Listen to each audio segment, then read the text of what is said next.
Hello and welcome to my channel. Today we're going to be doing an August wrap-up, if you couldn't tell from the little peek of books in the corner here. I actually had a pretty good reading month. I am surprised I got through as many as I did with the combination of COVID, being sick for 2 weeks, literally not being able to read for like 5 days of having COVID. And then I went to the beach at the end of the month on like whatever Saturday was. So I get a lot of like cram reading in, normally the last like 4 or 5 days in the month, but because I went to the beach, we were so busy, I really didn't get through that much. So I actually got through way more than I thought I was gonna get through, which is pretty exciting. So this month I read 8 books plus 3 manga volumes, and one of the manga volumes I already talked about. It's pretty chunky. It's one of the Monster Perfect Edition volumes, so it's like a bunch of volumes in one. Oh shoot, and I forgot one. It's actually 9. I read 9 books because I forgot about my Audible. But let's get right into the actual books. I'm going to start with my manga books because I feel like I don't know, I feel like I have the least amount to say about those because they're just like fun, filler, cutesy books that I really like. Because I don't read really serious manga. I read, well, besides Monster, I read like cute romantic comedy manga. That's like my favorite. It's the anime that I watch. It's just cute. So I read 3 volumes of Kame-sama Kiss, and I would have read more, but you can't find any of the other volumes. Like, they're currently out of stock everywhere, including Right Stuf Anime, Amazon, Barnes & Noble, Books A Million, ever. They're just, can't find them right now. I was lucky enough to find volumes 2 and 3 at the beach because I walked into Books A Million not thinking I would find them, and I walked over to the manga section and they were just right there, and I was like, dang. But now I have to wait for volumes 4 through whatever to come back in stock to order them, so I'm just, and right now the estimated date is like October. So that really sucks. But anyway, I think I gave volume 1 a 4 and then volumes 2 and 3 a 5. I really like this series so far. I actually have watched the anime, but like most romantic comedy animes, it is, in my opinion, incomplete because they don't like show the end of the relationship. So like if you've seen romantic comedy anime, most of them are just 1 seasons, except for Fruits Basket, the new one. Most of them just show like a glimpse into the relationship, and then you're like, well, what the heck? Because like Skip Beat has like 60 something volumes. It has 1 season and it barely shows the relationship or anything like that. So you really kind of have to read the manga with some of these, and Kame-sama Kiss is kind of one of them. Like, it shows a little bit of their feelings towards the end of the anime, but not very much. So this one is, again, one of those that you really need to read the manga if you want like the full relationship. So I'm trying. I really need it to come back in stock. Of course, the other manga that I read this month was Monster Volume 1. I feel like this month has lasted forever because I read this at the very, very beginning of the month, and I was looking at my wrap-up and I was like, was this really August? Was this seriously not? Oh my gosh, I feel like every time I film, a gnat shows up. I never see one other than when I film. But I feel like I read this like 2 months ago. I have not made any progress with this series yet. I kind of got sidetracked by rom-com manga, so I need to get back on track and read another one. I plan to read the 2nd volume in September. Okay, now we are on to DNFs, physical DNFs, because I did have 2. Kind of. One is definitely a DNF, and that is What Souls Are Made Of. And this book is a Wuthering Heights retelling, remix classic, and I didn't like the classic, and I don't like the retelling. It's just really, really boring. It's not what I wanted to read. I don't like the writing style. I don't like the characters. It was a bad choice for me to pick this book up because I did not like the original book. If you like the original book, you might like this. It has pretty good ratings, I think I've seen on Goodreads, but I got about a third way through this and I really hated it. So this is a DNF. I'm not going to be continuing with it. So my other DNF is a current DNF. I'm going to pop it up here because I think the book's upstairs somewhere. I just can't find it. But it's called Station 11, and it was part of my TBR. I'm really sad about it because I'm currently DNFing it. So I did read like 2 chapters. I didn't hate it. I didn't dislike it, but when I was reading it, I literally got sick with COVID, and all it does is talk about pandemic and everyone dying, and I was like, you know what? Apparently it's too soon still. So that one I'm gonna keep, and I'm going to try and read it later. So next I'm going to be talking about my Audible books, and I actually just had one. For anyone who watches a lot of videos on my channel, you know that I don't listen to a lot of audiobooks. I'm trying to listen to more because where I work in the hospital, I work in the lab at the hospital, so I can listen to a book throughout my entire shift. But my brain does not like listening to them. I really like podcasts, but for some reason listening to a book, my brain just doesn't focus. It just doesn't focus. I've been trying though, and normally it's thrillers and horrors that like are able to capture my attention the best.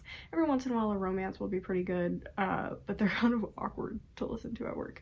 But I ended up getting Dead Silence on audiobook, and it was actually a huge surprise.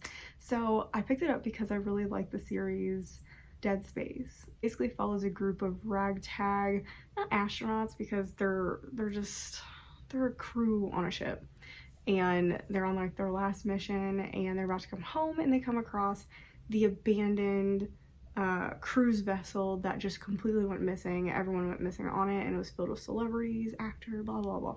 So they come across it and decide that they are going to investigate and get proof that they actually found it to bring back to their evil corporations, so basically to blackmail them to get money and be like safe from retribution by releasing information to the public. So basically they decide to go onto this cruise ship to figure out what happened, and bad stuff starts to happen. It is a sci-fi horror, and it's really good. I gave it, I believe, a 4-star. Yeah, I gave the book a 4-star. I had to check my ratings. I have like my little book here that I keep all my ratings in, but it was really good. I actually have a full review on it if you want to go check it out. All right, this month we are going to go in order of the books that I read physically, obviously minus the manga ones because I just did them separately. The first book that I read this month was When We Were Bright and Beautiful, and this was a huge surprise. So this basically follows very, very unlikable characters. It follows our main character whose brother was just accused of raping his ex-girlfriend. And you kind of follow the family and the dynamic of the family of this like rich family. They're just awful. They're awful people, but it's so good. It's so good. And it's hard to read though. It is a very difficult book to read because you're reading from the perspective of the family of the suspect basically, so it's completely different than what you normally read from like the victim's family and the victim's side. So it is different, and I gave it a 5-star. I gave it a 5-star because it's so, it was just a lot. I could not put it down. It was a lot. It made me feel a lot of things. It made me feel a lot of hate. It made me feel a lot of confusion. It was fantastic though. It was really, really good. Obviously a lot of trigger warnings for sexual assault, and there's lots of gaslighting and very unlikable characters and multiple instances of sexual assault actually. So be wary of that, and grooming. So it's a very heavy trigger warning book. If you don't like any of that stuff, I would not suggest reading this. You will not enjoy it. But go into this book thinking you're not supposed to like anybody, and that it's just hard. It's a hard book to read, but it is really good. The next book that I read this month was Small Town Monsters, and this is actually, I think I just put this in a recommendation video. You get this 3.5 stars. It basically follows 2 characters, and it is a young adult horror cult book. One of our main characters is the daughter of a group of exorcists. Think the Warrens from like The Conjuring and stuff. She drew inspiration. There's actually a section in the back where she tells you where she drew inspiration from, like real life, which is really, really cool. So she is the daughter of the exorcist, and the exorcists are currently away on other business, and the other main character is a classmate of hers whose mom has joined a self-help group and is acting very, very strangely, to the point where he thinks she may be possessed.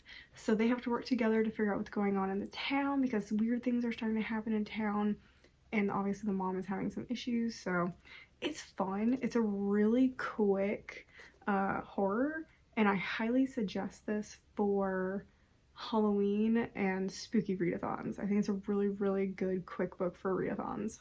The next book that I read was another like surprise, and it's Daughter of the Trolls by Mackenzie Catrone. She's like a brand new author who works with a bunch of book boxes. I think she's one of the artists for Owl Crate and Unplugged Box. And this special edition came in the Unplugged book box, I think, for July or August. I don't remember which one. Came in one of them. I don't remember which one. But it is a beautiful edition of the book, and it was a big surprise. It's a very short book, and it reads very fairy tale-esque. Like, it's very, I feel like I was reading a fairy tale. It was really cool, and it has amazing representation in it. It has wheelchair rep, but not for obvious reasons. So I never thought about people who have to use a wheelchair for other reasons, but in this book, our main character has to use it because of her heart. She can't stand up for longer than whatever minutes, and her heart starts pumping really, really hard, and she'll faint or her heart will explode.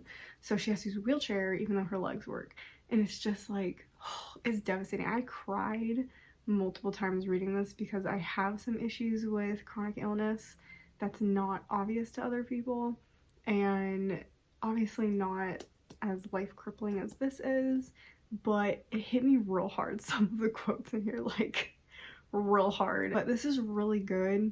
I gave it a 3.5 because even though I liked the story and I enjoy the fairy tale aspect, it is her debut novel, and you could tell a little bit. The writing was a little shaky. It got a lot better towards the end. I feel like that's how most debut books are, is like the writing's a little shaky at first, and then they get more confident as they go on, and they like learn from what they've done.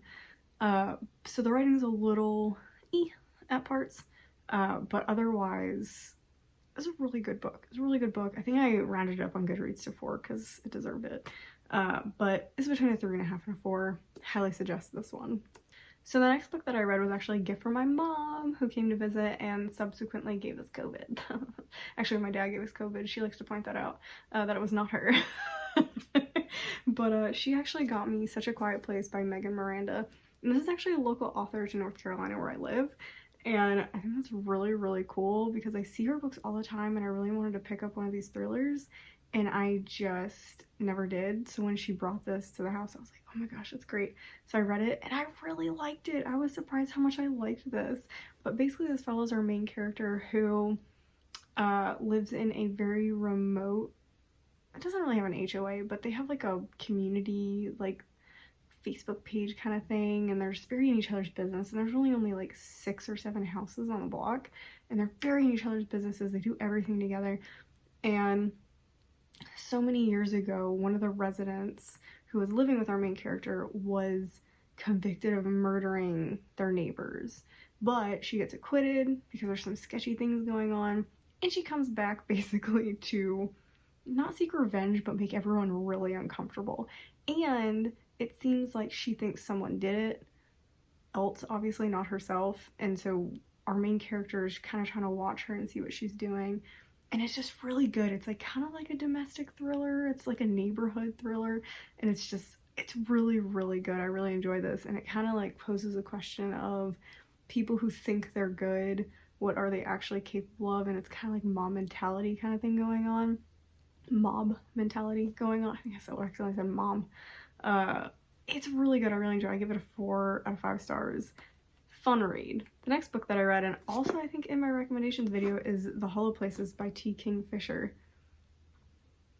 This book freaked me out. If you want more, I talk about it a little bit more in the recommendations video, but basically this follows our main character who is working for her, I think it's uncle, in his like weird curiosities shop, and she finds a hole into another dimension. They don't really know what it is actually, but this had some body horror, super creepy things. It has one of my biggest fears, which is getting stuck someplace and not being able to get back. It's why elevators freak me out. But yeah, this freaked me out. Give it a 4 out of 5 stars. Very much enjoy this. If you haven't picked up a T. Kingfisher, I think this is a good one to start with. I'm gonna actually go read more of her stuff. I'm really excited to read it, although kind of frightened because this book really gave me the creeps. The next book that I read was kind of like a surprise pick, and mostly like I really like the cover pick, but it is The Fine Print by Lauren Asher. I did not have high hopes for this, but I picked it up because, I mean, it's Disney. It's Disney basically on the cover, but it follows our main character who is working for basically a Disney-esque company, and she gets involved with the CEO who has his own motives for doing things. And it's just one of those like billionaire romances that I'm never normally interested in, because when I read romance, I want plot and then a little bit of spicy. These tend to be more spice, less plot. But you know what? I was pleasantly surprised. There was a ton of plot in this. And I really, really like the characters. So I was really surprised that I enjoyed this one as much as I did. I don't remember what I rated. I think I gave it like a 3 or 4, probably 3.5, because that's what I've been landing on most of books this month. But it was fun. It was fun. If you want to try out spicy books, I would suggest this one because it's not that bad. Like, it's not that spicy and it's not over the top and a little too much. I actually really enjoyed this and the writing's pretty good. The next book that I read was another really big surprise. I feel like I picked up a bunch of books this month expecting like, yeah, I'm probably gonna like it, but All of Us Villains. I have a full review, go check that out. This is a 5 out of 5. Absolutely love this book. It is like Hunger Games meets magic, and it's just so cool, and I loved it. It was so good. But it basically follows 4 characters who are part of these magical families who are all entered into a tournament every 20 years, and they fight to the death basically, and the winning family gets high magic for the next 20 years, and then it starts over again, and it's a curse on the family. So it's just, there's magic, curses, enchantments. It's just so good, and I really enjoyed it, and I'm currently reading the second one. And the last book that I read this month.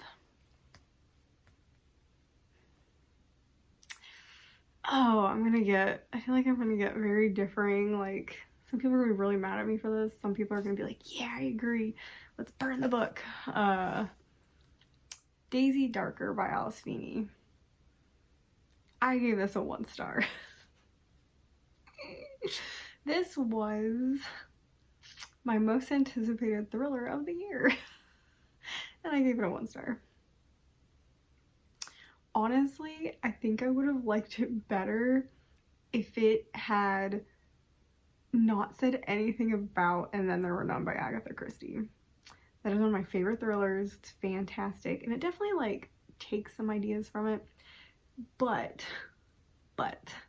this is not And Then There Were None by Agatha Christie. It is just not. It is I don't know what else to say about this. Basically, this follows our main character, Daisy Darker. Her and her family show up at the grandmother's house, which is on basically an isolated like area where this water comes in every day, and there's so many hours that you literally can't get off the island. You have to have a boat at least, and a lot of times the storms make it too hard to get off the island. So they're coming for a family reunion, and at midnight people start dying off, and it is just, I found it really intriguing at first, and then it started feeling kind of like a slog. Like, I felt like I was taking forever to read it and just getting bored. And there's a lot of stuff that takes place in the past, and I was just really bored of the past stuff, even though it is important. And I'm gonna put out a full review for this because I didn't like the reveal. I didn't like who the murderer was. I just didn't like anything about how this book ended, and it's really unfortunate because I think it had a lot of promise, but it made me so angry at the end that just looking at this book pisses me off. So I'm gonna go ahead and do a full review. I don't know when that's gonna come out. I gotta do my September TBR too, so I'm just exhausted. This book exhausts me. If you couldn't tell, like, I feel like my energy just went when talking about this book. But look out for a review for this. It will be coming, trust me, and it's going to be a rant most likely, unfortunately. Anyway, those were my books for August that I read. I feel like I did pretty good, and I had 2 5-star books, which is fantastic. Unfortunately, I had a 1 star that I thought was gonna be a 5-star, which is Makes me so sad. I also didn't get to as many books as I wanted to. Like, well, I got to as many books as I wanted to, but I didn't read a couple that I wanted to. So I wanted to read Small Angels from Book of the Month, and I wanted to read The Devil Takes You Home, but that one got delayed, so I didn't get that until I went on vacation. And then I was just like, it's not really, to me, that's not really a vacation book. Okay, I'm currently looking at my like order of what I wanted to read for August, and it looks like I read 1, 2, 3, 4, 5. Ooh, looks like I read 5 of them. So my original order was, oh gosh, I'm trying to think of how to do this. I didn't read all the books, so I'm not gonna have those. But my original order was, so out of the books that I read, this was like my original order from what I thought would be the best to what would be the worst. Ooh, that's very off. Is what my actual order is. Definitely interesting. And this is not including all the other books that I read. This is just what I put on my TBR to guess. But Monster is about in the same place. When We Were Bright and Beautiful ended up being on the top. Hollow Places and Small Town Monsters were the same. This was obviously the biggest drop. Oh, that makes me sad. That makes me so sad. But anyway, that was my actual order, which is fun to see the difference in. But yeah, I didn't read Station 11. I didn't read Final Cuts, which is a bunch of short stories. I read a couple of them, and they're really good. They're just, I was busy reading other things. I didn't read Small Angels, which I talked about. And yeah, so that was 3 that I ended up not reading.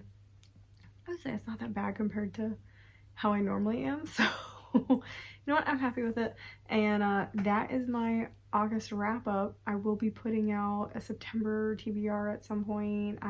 Because I just got back on vacation, it's hard to put out a bunch of stuff. I pre-recorded a bunch of things to release this past week, so that was good of me, and I'm impressed with myself for that one. But yeah, that's all I got for you guys, and hope you enjoyed my August wrap up. If you liked any of these books, let me know. If you didn't like any of them, leave comments below, like the video, and subscribe to see more videos. And I will see you guys in the next one.